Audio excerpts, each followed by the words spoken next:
me and my fellow Diablo tuber the Nuclear Rabbit challenged each other to a 12-hour magic find race farming level 85 areas in hell to see who could get the best loot. But there is a twist. To spice it up, we decided that we both had to wear a complete set of gear, and since it was supposed to be a handicap rather than a buff, we excluded the 7 elite class specific sets and let the wheel decide our fate.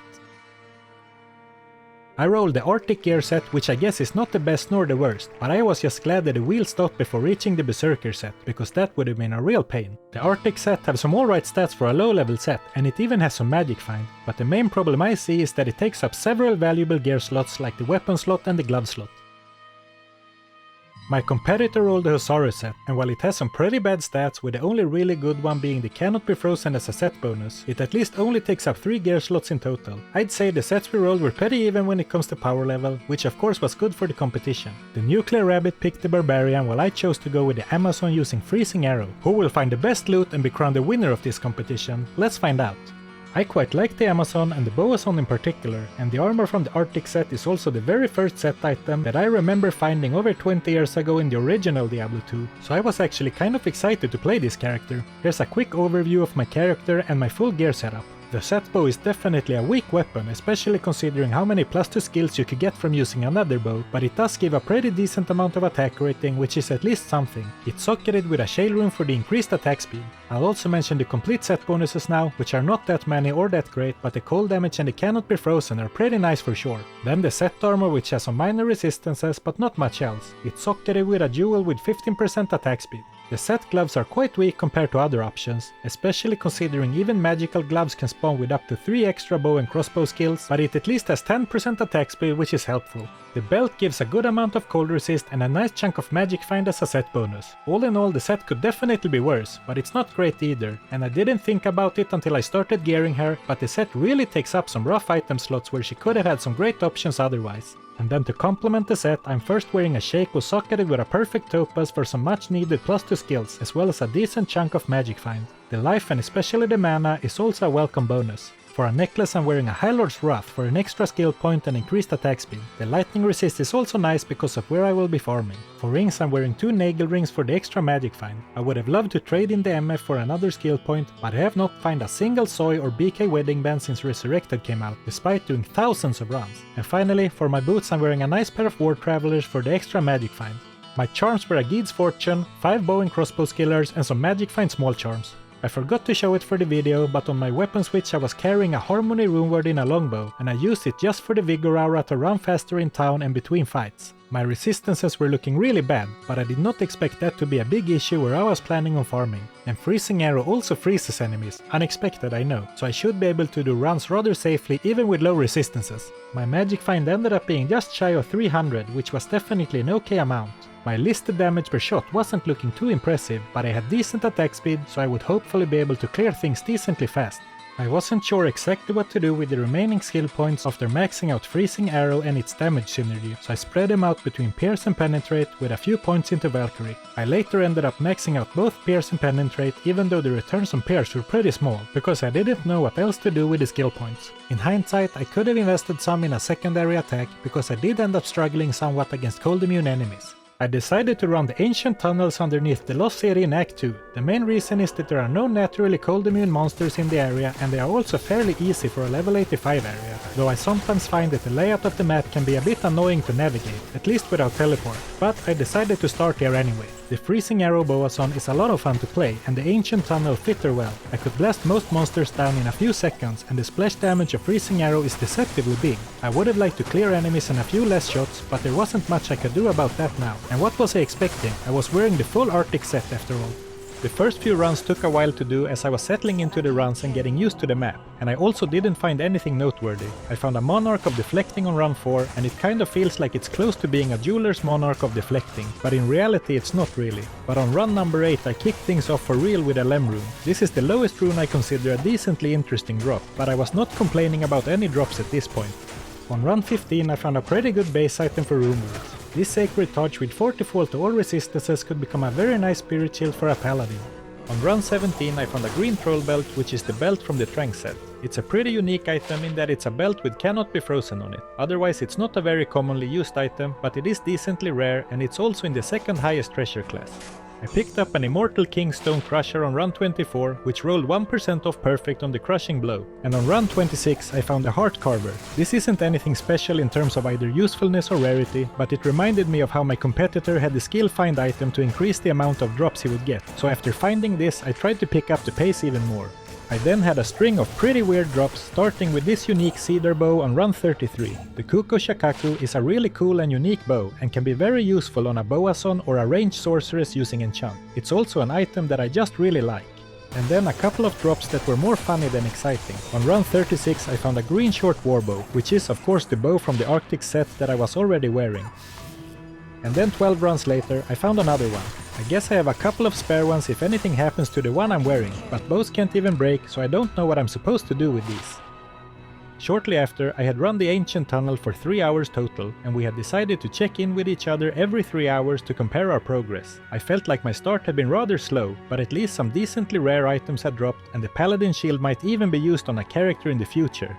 Meanwhile, the nuclear rabbit had been cleaning out the pits, and he had found some pretty good loot with the Titan's Revenge and Tal Rasha's armor. And while it's not the most popular item, the Spirit Keeper is a pretty rare find.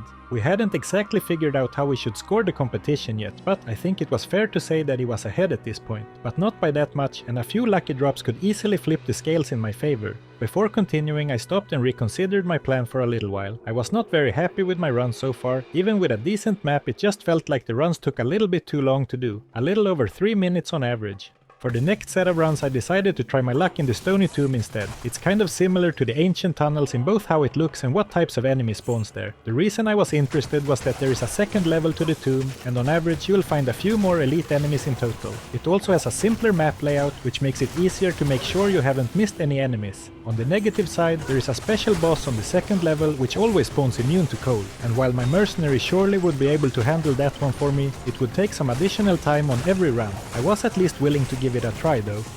My first drop in the Stony Tomb was a green-spired helm, which is Ondal's Almighty. Not a great item but decently rare, so it should get me some score for the competition. On run 69 I was teased with a rare unearthed wand. I am still waiting for my first ever Death's Web, but it looks like I have to continue to wait for now. And later on the same run I found a helm from the Tal Rasha set.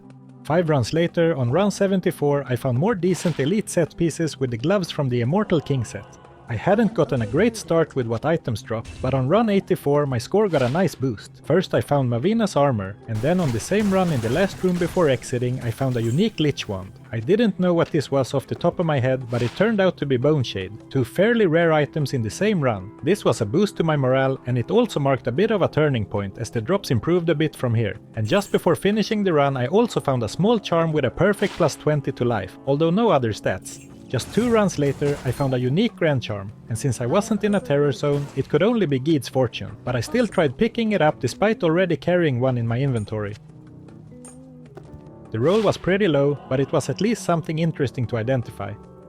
I picked up a lot of druid pelts and other class-specific items to check for good +2 skills rolls. My eyes are pretty much trained to just scan for 3s on these kinds of items at this point, so I was a bit tricked by this druid pelt spawning with +3 to light radius and +30 to attack rating, tricking my brain into excitement for a fraction of a second before it registered what it was that I rolled +3. On run 91 I found a pretty cool mercenary weapon. Kelpie Snare has a whopping 75% slows target, which really is a huge amount. This can really make bosses much safer, but in reality I don't think I have ever gotten much use out of it. On run 103 I found perhaps the most actually useful item yet, with these unique javelins. Titan's Revenge is a great weapon for the Javazon, and while the rolls aren't the most important on this item, this one rolled pretty decently. I was closing in on the 6-hour mark, but I had one more drop on run 107 with the weapon from the Alder set. For my second batch I got a better haul than in the first one, especially if the usefulness of the items are considered. The Nuclear Rabbit had a really unlucky second round in the pits, scoring only a pair of Sandstorm Trek and the Cat's Eye. If we weren't competing I would almost have felt bad for him, but the pendulum of luck swings both ways, as you will see later in the video. Now I had taken the lead in the competition, which of course felt nice, but none of us had gotten anything super cool or rare yet, so it was still anyone's game. I decided to stick with the Stony Tomb for my third leg of the competition and headed straight back to farming. After a few runs of nothing, I had another run with decent double drops, Payback's Glory and another Trank Belt, 2 drops with Treasure Class 84 in the same run, which was pretty cool and would translate to a decent score for the competition. On run 121 I found a Grand Matron bow with +3 skills and 4 open sockets. This is maybe not that special and I wouldn't include it in the scoring, but I've been looking for an elite Amazon bow with 4 sockets and 3 skills for quite some time. Now I just have to make sure to put it to use and not let it become one of those items that I look for a long time and then it just ends up gathering virtual dust on a mule. Another double drop on run 134. First I found a green armor in Haemosus Adamant, which barely qualifies on its own, but later on the same run I also found Hotspur. I'm not sure if it's just luck or if I'm overestimating the rarity of these, but I thought they were kind of rare since they are of the lowest treasure class, which ironically becomes kind of rare, but I've been finding quite a few of these. On the very next run I had a drop that made me pause my runs and scratch my head. After defeating the creeping feature mini-boss, which is the elite enemy who always spawns on level 2 by the way, I found these rare boots. I first saw some nice stats, but not enough resistances to really make me perk up in my chair. But then I saw it. Lightning damage. What? Maybe I'm not the most observant, but I can't remember ever seeing elemental damage on a pair of rare boots. My first reaction was that the item must have bugged out somehow, but after looking through the full list of possible stats online, it turns out that lightning damage can spawn on rare boots, but I guess it's quite rare. I found my third Arctic's bow, and at this point it was just ridiculous, but the worst part is that it's not even over yet. And before I hit the next checkpoint, I found another copy of the armor from the Mavina set on run 140. My third batch didn't give me much useful, but I did find even more decently rare set items from the higher treasure classes, so at least I kept adding to my score. Checking in with the Nuclear Rabbit, his drop seemed to have improved quite a bit compared to the second round, with a bunch of decent set items, several good unique belts including Thunder Gods, a couple of Verdungos and a Razor Tail. And then, a what?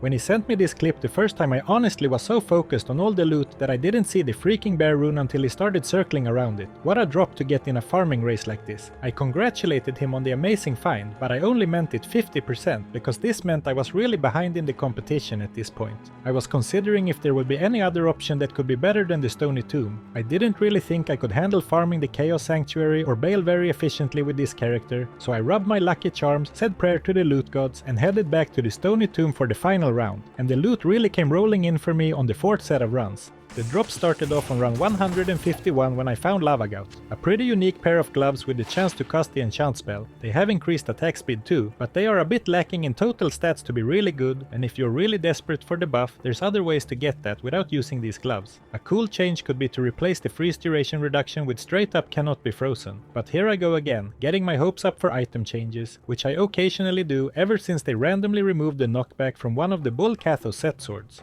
Then I looted an item that I had not found previously in Resurrected. On run 162 I found a unique Elder Staff. That is Ondal's Wisdom, a decent item for sure, though it has fallen out of favor being a two-handed caster weapon in a world where the Spirit Shield exists, but it has a very unique stat with the plus 5% increased experience gain. I'm not sure it's worth carrying this around for that purpose, but it was an item I was happy to find regardless. Then on run 165 I found a Bloodletter Gladius. I quite like this item on the rare occasion that I play with a barbarian using items from the shared stash. 4 runs later, on run 169, I found a unique Barb Helm. Ariat's face is the more useful one, but this was a decently rare find. The rolls on this makes it pretty random, and I got 2s across the board, decent for score at least.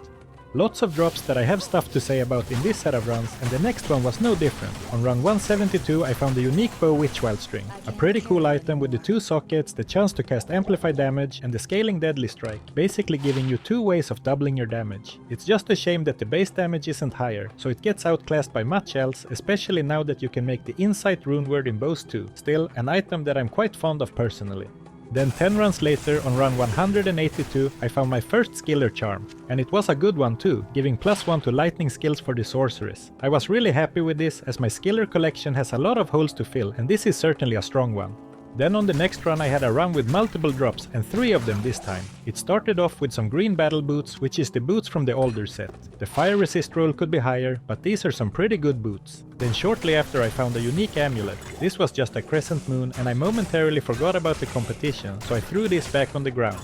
And then finally I found a gold rep, which is kind of underrated in my opinion. It's mostly wanted for the magic find, but getting 10% attack speed on a belt is very rare and can be really useful for some characters. 2 runs later I found Mavina's gloves, and 3 runs after that another unique amulet. This one was a Saracen's Chance, which I don't think I have ever used, but I always find identifying unique amulets exciting. On the next run I found another elite set. This one is from the Natalia set and it rolled only 1 out of 3 sockets. I personally really dislike items that have a variable roll on +2 skills or the number of sockets, because it's really hard to feel good about getting anything but the max roll on such a significant stat. A few not so exciting drops in a row, but that was about to change. On run 192 I found a unique sword. This can be either the cool but not too exciting lightsaber, or it can be the much more rare Azure Wrath, and I was happy to see it was the latter because this is as far as I remember the first one I have found in Resurrected. A very cool sword if you ask me, and after playing a fast shooting Boazon who has to worry about arrows every few runs, I can really appreciate that the faceplate doesn't have to be repaired. As I was nearing the end of my 4th and final set of runs, I had been making good progress, but not really anything to compete with the Nuclear Rabbit's Bear rune. I did have 2 more drops coming though, with the first one coming on run 199. My 4th Arctic's bow. What is even going on here? Diablo 2's loot RNG can lead to some funny moments sometimes. I don't have any more comments, I'm just stunned. And with just a few minutes left on the timer, on run 201 in the 2nd level of the tomb, I spotted an orange flash. Could this be the high rune I needed to save me? Well, it was a rune used in the Enigma rune word just like the bear rune, but it was unfortunately just an ith. And with that the race was over. I found some pretty cool items, but not very many that I see myself actually using in the future, which was a bit of a bummer, but I guess such is the life of a Diablo 2 single player magic find grinder. The drop that I was the most happy with were probably the Ondal's Wisdom Staff, since that's a first for me in Resurrected and I could see myself using that on a weapon switch if I ever decide to go for level 99 at some point. And then the Lightning Skiller for the Sorceress, as that is certainly being put to use at some point. And of course, the 4 extra copies of the bow from the Arctic set. So what about the race? Well, we did have a scoring system to rate our drops, and even without the Baron I still think the Nuclear Rabbit won this race, but with the Baron it was not even close. Congratulations and good grind. Be sure to check out his video to see the challenge from his perspective, and a very special thank you to Peter and Jill for supporting the channel as members. If you'd also like to support the channel, click the join button or the link in the video description for more information. And if you want more Diablo 2, check this video out. I had a lot of fun making this one.